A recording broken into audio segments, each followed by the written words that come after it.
having like a singles ministry or like, where singles get together and all those things, that's fine. I don't have anything against that. But I do think that the church is missing the mark on ministering to singles. Yeah. Because the word says that God is near to the brokenhearted. And there are people who really desire marriage. And it is a dream deferred. It is a hope deferred. And the word also said that hope deferred makes the heart sick. If the church is called to minister to the brokenhearted, why do we exclude an entire group of people who are brokenhearted? Like, it's not got to be about matchmaking. It's about being concerned with the status of your flock, because you know what happens when singles are dealing with loneliness or whatever for an extended period of time, but are shamed by the church for feeling that way because we're told we idolize marriage. Then they start doing things in private that never come to the light. Because I'm lonely and I'm trying to figure out how to process my loneliness, but the shepherd that I'm supposed to be able to go to has shamed me for feeling this way. So who do I go to now? And to your point, all my friends, especially if you're older in your 30s, all my friends are married, so they don't understand.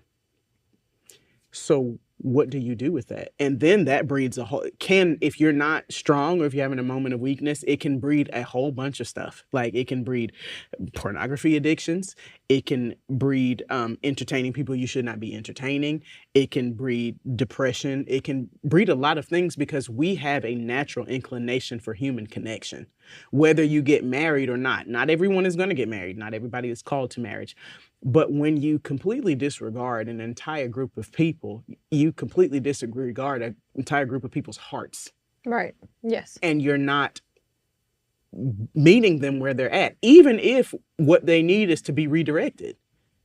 You're not meeting them where they're at. So yes, I'm a little bit passionate about it because I find myself in that group of people, but the church needs to be better about giving as much attention to singles as they do marriage. I feel like you'd have less broken marriages if you would teach people how to adequately date. If you would teach people what to look for, what their value is before they get into these marriages, then you wouldn't have this epidemic. Sorry, I know that that's not the topic of this podcast, but I'm a little bit passionate about it, if you can't tell. I can tell. I think it works with why you're single-ish. Not really, but it's okay. No, I agree. I think that there should be a place in the church where singles can go and they can have community, but they can learn. Yeah. Being single, I know, isn't easy. Being married is not easy. Sure. So none of it's easy. No, it's not. And so if we think that getting married is just going to solve all the problems, joke is on you. Yeah, because there are also days when I'm looking at people's marriages and I'm like, wow. I know the Lord didn't call me to that. It's quiet at my house. My house is never quiet. Yeah, I can keep that. But to go back to the topic, sometimes I do believe that the Lord hides us. Sometimes. I feel very often that the Lord is hiding me. And I don't mean that in a God's picking on me and he won't let anybody see me kind of way. Like a protection. Like a protection. And we don't always see it that way, though. Like, sometimes we see it as,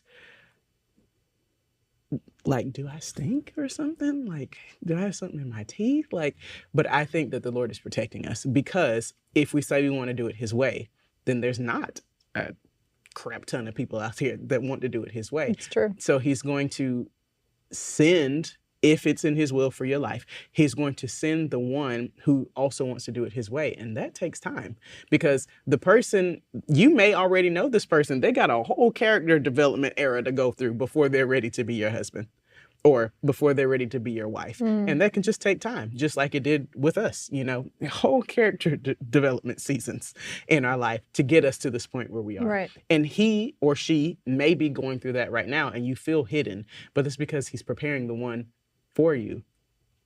You just never know, but sometimes you can feel hidden, but sometimes I do think that the Lord hides us. And I do think that you're right, because I think that, it's no different than, a father and a mother shielding their children from certain things. There could be certain people, men, situations that he doesn't want you to be accustomed to be around. So removing you from the situation, removing you from the pool, sometimes is the best thing to do for certain seasons. Sure.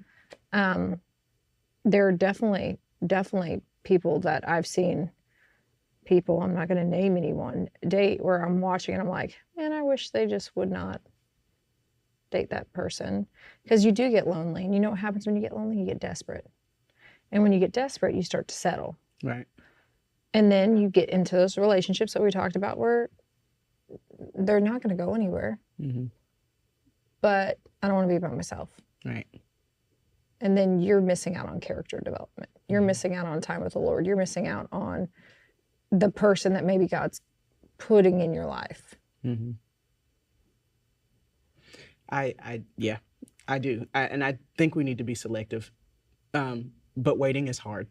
Yeah. Like waiting for anything is difficult. Oh, I know. I'm very impatient sometimes. But waiting is important. Yeah. Like, and I think, the question that we started this podcast with is, why am I single? There could be a myriad of reasons why you're single. Some of them may have absolutely nothing to do with you. Like, have nothing to do with you. But I want to speak to the good amount of you that it does have to do with you. And please, don't take this the wrong way, because I do want you to find someone. But until you take a step back and do the character development, and you take a step back and you fix this, no Christian man is going to put up with it. Mm-hmm. It's just not going to happen. We are not in a Disney fairy tale age where you meet someone and your stepmom is trying to kill you with a poison apple, and next thing you know, you're married in 2 days. It's just unrealistic. So I think that was Snow White, but go ahead. Yeah, like stop getting the complex like a man's going to come in, swoop you out of your disaster you've put yourself in, and he's going to piece you back together, and he's going to save you. There's only one person that should be swooping you out of your disaster, piecing you back together, and saving you. Mm-hmm. That's all I have. No, that's good. And you're right. That's what I was going to end this with. Like, it's easy to ask the question of, why am I single? And I think that you should, because it leads you into that, hopefully, it leads you into that character development element of it, of self-reflection. But, and as hard as, I know it from my own personal experience, as hard as it is to say, don't dwell there. And I know I can hear the eyes rolling, because people tell singles all the time, you're focused on it too much. That's not what I'm saying. What I am saying is, make the desires of your heart known to the Lord. Ask God, if marriage is something that you desire, ask God, how can I become a wife now? Like, how can I start positioning myself, having the qualities of what a good biblical wife is, and start working on those things now, if that's what you want. And then ask the Lord to go with you through this fire of singleness. And what I mean is, it's going to suck. Like, if you desire it, some people don't desire it, and this conversation is obviously not for them. But if you desire it, there are going to be low moments when it sucks. Mm-hmm. But ask God to go with you through that. I would never ask you to pretend like it's a fun time out here, because it's not. The dating pool is a cesspool and it stinks. But ask God to be with you in it. Ask him to develop you into the wife that you need to be for the man that he will bring. And reach out to your community when you need to. Mm-hmm. If you don't have community, I know it's easier said than done, but try to find community. And in the day and age of online, I'm not saying put your life online, but what I am saying is that I've been seeing more and more different groups of single, I don't know if men are doing this, but different groups of single women coming together just to encourage each other, because we can encourage each other in ways that other people can't. And if you find that you don't have a physical, immediate community like that, look for a community somewhere, because it can get real dark real fast if you really desire that. Don't make it an idol, but also don't pretend like it's not something you want.